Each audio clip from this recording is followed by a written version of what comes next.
Welcome to our channel. हरे भरे गांव के किनारे एक नीम के पेड़ पर मिट्ठू नाम का तोता रहता था। मिट्ठू की चोंच लाल थी, पंख हरे और आवाज इतनी मीठी कि बच्चे उसे सुनकर खिलखिला उठते। मिट्ठू सबके घर जाता और वही बातें दोहराता जो वह सुनता था। अगर किसी ने कहा, अरे पानी ला दो, तो मिट्ठू वहीं बोल देता, पानी ला दो, पानी ला दो। और सब हंस पड़ते। मगर मिट्ठू की सबसे बड़ी कमजोरी थी मिठाई, लड्डू, जलेबी, बर्फी। मिट्ठू देखे और चोंच न मारे, ऐसा हो ही नहीं सकता था। गांव की दादी अक्सर कहती, यह तोता बड़ा लालची है, एक दिन इसकी आदत इसे मुसीबत में डाल देगी।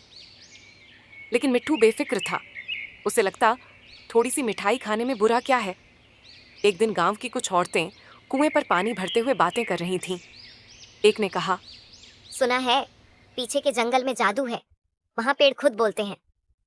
दूसरी बोली, और वहाँ मिठाई जैसे मीठे फल मिलते हैं, जो खा ले उसे कभी भूख ना लगे। मिट्ठू यह सुन रहा था। उसकी आंखें चमक उठीं। अरे मिठाई जैसे मीठे फल, मुझे तो वहीं जाना चाहिए। अगली सुबह सूरज निकलते ही मिट्ठू अपने पंख फैलाकर उड़ पड़ा। गांव की सीमा पार करते ही उसके सामने घना जंगल आया। जैसे जैसे वह अंदर गया, जंगल बदलता गया। पेड़ों की पत्तियां सुनहरी चमक रही थीं, फूलों से संगीत निकल रहा था और हवा मीठी सी खुशबू से भरी थी। मिट्ठू सोचने लगा, वाह, ये जगह तो सचमुच जादुई है। मिट्ठू की मुलाकात सबसे पहले एक नन्हे गिलहरी से हुई। गिलहरी एक पेड़ की शाखा पर बैठी रो रही थी। मिट्ठू ने पूछा, क्या हुआ, क्यों रो रहे हो? गिलहरी बोली, मेरा घर टूट गया है, आंधी में घोंसला गिर गया। मिट्ठू ने तुरंत अपने पंखों से सूखे पत्ते और टहनियाओं इकट्ठा की और गिलहरी को नया घर बनाने में मदद की। गिलहरी बोली, धन्यवाद मित्र, तुम सचमुच अच्छे हो। मैं तुम्हें एक रहस्य बताऊंगी। जंगल के बीच एक झील है जहां नीले कमल खिलते हैं। उस झील में जो पानी पिए उसे मीठे फल मिल जाते हैं। मिट्ठू की आंखें और भी चमक उठीं। नीले कमल, झील, मीठे फल, यही तो मैं ढूंढ रहा हूँ। मिट्ठू झील की तलाश में उड़ता रहा। रास्ते में उसे एक नदी मिली। नदी गा रही थी, लेकिन नदी पार करना आसान नहीं था। पानी का बहाव तेज था। तभी किनारे बैठा एक कछुआ बोला, अगर तुम मेरे ऊपर बैठकर जाओगे तो मैं तुम्हें पार पहुंचा दूंगा। मिट्ठू ने कहा, लेकिन तुम्हें बदले में क्या चाहिए? कछुआ हंसकर बोला, बस थोड़ी संगत, कोई मुझसे बातें नहीं करता। मिट्ठू ने पूरी नदी पार करते हुए कछुए से ढेर सारी बातें की। कछुआ बहुत खुश हुआ और बोला, झील इस नदी के पार है, सीधे उड़ते चले जाओ। आखिरकार मिट्ठू झील तक पहुंचा। नीले कमल चमक रहे थे, जैसे किसी ने नीले आसमान के टुकड़े पानी में बिखेर दिए हों। झील का पानी इतना साफ था कि उसमें आकाश का पूरा प्रतिबिंब दिख रहा था। मिट्ठू ने एक घूंट पानी पिया और अचानक झील के पास के पेड़ हिलने लगे। उन पेड़ों पर सुनहरे फल लटक रहे थे, बिल्कुल मिठाई जैसे। मिट्ठू ने खुशी से चिल्लाया, वाह, अब तो मैं मजे में रहूंगा। वह फल खाने में जुट गया। 1 2 3 4, जब तक उसका पेट भर ना गया। लेकिन तभी उसे अजीब सा महसूस हुआ। उसके पंख भारी हो गए और उड़ने की ताकत कम होने लगी।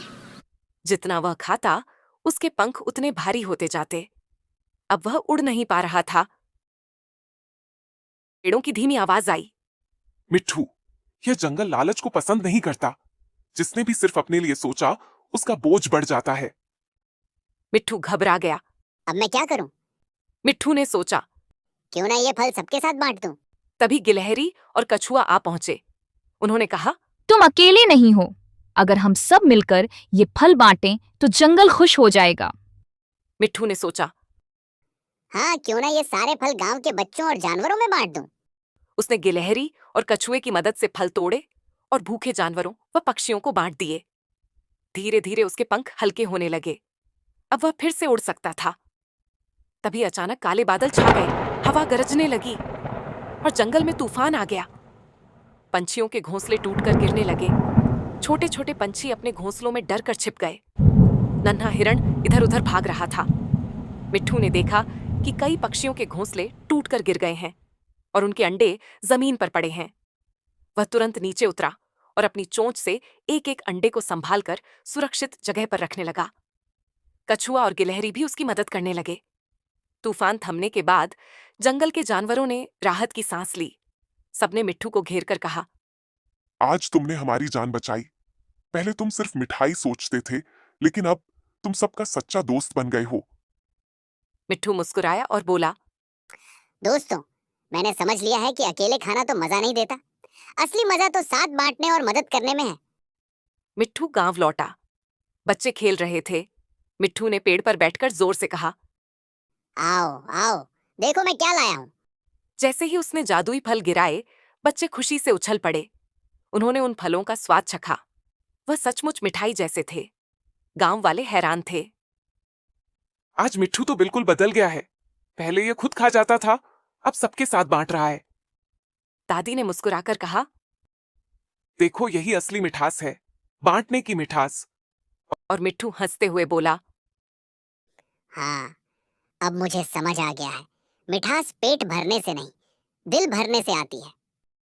बच्चों, इस कहानी से हमें यह सीख मिलती है, लालच करने से मुश्किलें बढ़ती हैं और खुशी बांटने से कई गुना बढ़ जाती है।